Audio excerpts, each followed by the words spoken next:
the Onyx DMCC and the Technical Pentacontinent. My two questions are, one for MD, the oil June.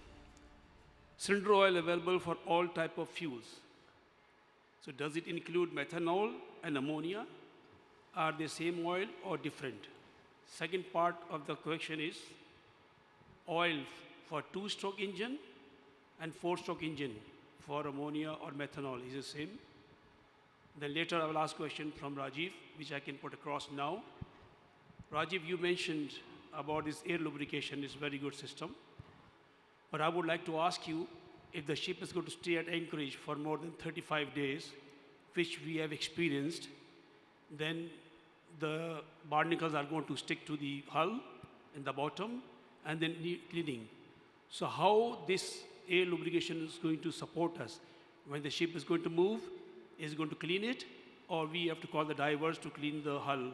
So this question you can later answer me. First, June, can you please? Can you? Yeah. Thanks, Shuhail, for a good question. As I mentioned in my presentation, there's currently wide range of cylinder oils available. Based on our experience and our knowledge, the current cylinder oil which is available can cater for the existing fuel and the future fuel, which includes our CLX 20. We are talking about the 20 BN oil. So according to our technical team, this can satisfy the current and the future requirement, including the greener fuel. But this list is growing. We are still working very closely with both the OEM, WinGD, Wärtsilä, and MAN to see whether any newer oil is required. The second question is for two-strokes and four-stroke engine.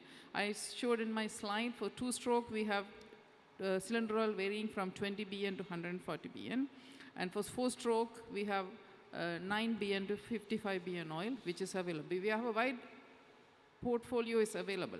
The biggest challenge could be, can we make it available in all 900 ports? That's going to be the biggest challenge, because these are very, especially the 20 BN oil. Now we already started getting a lot of inquiries from the ship owners who are moving to LNG and ammonia. But availability could be the biggest challenge. So we are working on our logistic to ensure we keep this product available in all the products, especially the bulkers. If you go everywhere, we have to have it available for other. The answer is yes, available, but the list is still growing, and we are closely working with the OEMs to see whether anything else is required. Thank you very much. Okay, so I think Rajiv, the second question was for Rajiv, but I'll come to Stam next. Yes, thanks. The good question. I did not go into a lot of details of the product and how it works, but you're absolutely right. The systems, you will have vessels with long anchorages. So what happens in today is, if you have seen the video, how the installation is there, there is industrial plastics, the fluidic, the oscillators, which has small holes in it. And typically what we do is, we say at least once a day, you will blow the air. So if the ship is on standby, once a day you will blow the air. So what happens, it's anaerobic and aerobic, the bacterial growth, it also aids in displacing that. So you keep the hull clean. There have been some papers from Jotun and some of the paint guys who have seen, because these systems, a lot of these systems have not been running from dry dock to dry dock, but there has been studies done, and then there are theoretical papers that it actually helps maintaining the hull clean and the paint performance retains higher. Worst come worst, if there is a growth, of course, you can use the divers to clean, because it will impact the whole hull. But then it is possible to do that, and the oscillators will be able to take that. So what I understand, Rajiv, you are saying that if the ship is at the anchorage, then we have to use for some few hours this air system at anchorage. It's about what we say once a blow, I think maximum half an hour, and that's more than enough to displace anything which is coming in.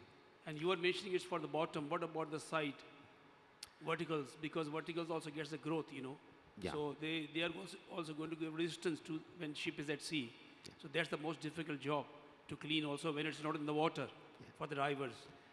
It is basically looking at the system, and then I said it's very difficult because it's not maintaining the full hull, and you cannot put it on the side because it's air, it will escape out. the side one has to be maintained as a normal maintenance, whatever it is there. So you might end up sending a diver to do the cleaning on the sides, and hopefully less expense by having the bottom which is still remaining clean. Noted, thanks. So, Stam, I think you had your hand up. I just wanted to pitch in on the topic of lubricants for alternative fuels and cylinder oils for two-stroke, for example, which is my area. There I have to say we're not fully sure which lubricants we're going to be using, but we're working with lube oil additive manufacturers to answer this question in parallel with our testing. While we test the engine, our engine with these fuels, we will also be testing the additives, the lube oil additives, in a structured testing program. And this is because we suspect that this combustion may be drier for methanol and especially for ammonia. So we may need slightly different consistencies for fuels or different additives. And there's the topic also of fuel sharing. So we will have all these, we want to explore these fuel sharing modes. We're not going to be, like we were discussing, there's not going to be enough of these green fuels to run 100% on them anytime soon. So we expect that we will start by fuel sharing mode. So 20% of the green fuel and 80% of VLSFO, or 30 or 40, whatever.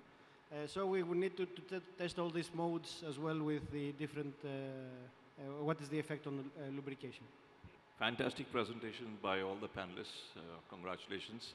My name is Nikhil Idnani, and I'm the Secretary of the Institute of Marine Engineering, Science and Technology. And this one's for you, Rajiv, being a marine engineer. I can't help but wonder, when you're generating bubbles underwater, then can there be a risk of implosion of those bubbles leading to cavitation, and more so on the propeller? Okay, and a good question. I think there has also been research, but today I can tell you that what happens is that it is just the bubbles which are overcoming the draft. So it is not the temperature differential which could create cavitation or implosion on the bubbles. And more, when you go towards the propeller, actually you start reducing. So it is lesser. There has been also some studies which we have the papers, and I will try to find out, and I can discuss it later. But it has been you know, kind of a lot of studies have been done. There is no impact there is no cavitation, and there is no implosion on the propellers. In fact, the studies which are going on is saying that it aids the propeller efficiency, because these are not a low pressure. So if you're using Bernoulli's theorem, you know, it is not low pressure, high pressure, which will go and implode and create an impact on the propeller. So yeah, I can do that more. Thank you. Right, now, we could carry on. I mean, I think everybody's put so much into their presentations that I'm sure you've got a lot of questions. And during the refreshment break, if you want to grab any of the speakers, you can have a conversation with them. I think this afternoon's session dovetails quite well with the first one. This morning we heard some of the strategic imperatives that have to be addressed. And today we've heard about some of the solutions, some of the answers, but also some of the constraints. I think particularly from Chris in terms of what the constraints are in the market, Ian, the legal constraints. But there are a sort of a potpourri here of answers that might help. I think the one question that probably we haven't answered, and again you might want to grab them and talk to them, is which is the best fuel for the future? But that's perhaps literally the $1 million question. But can I ask you, because all the papers were, and I apologise for letting it overrun, but I didn't want to interrupt them because they all put such a lot of effort into their presentation. So please give them all a round of applause, please.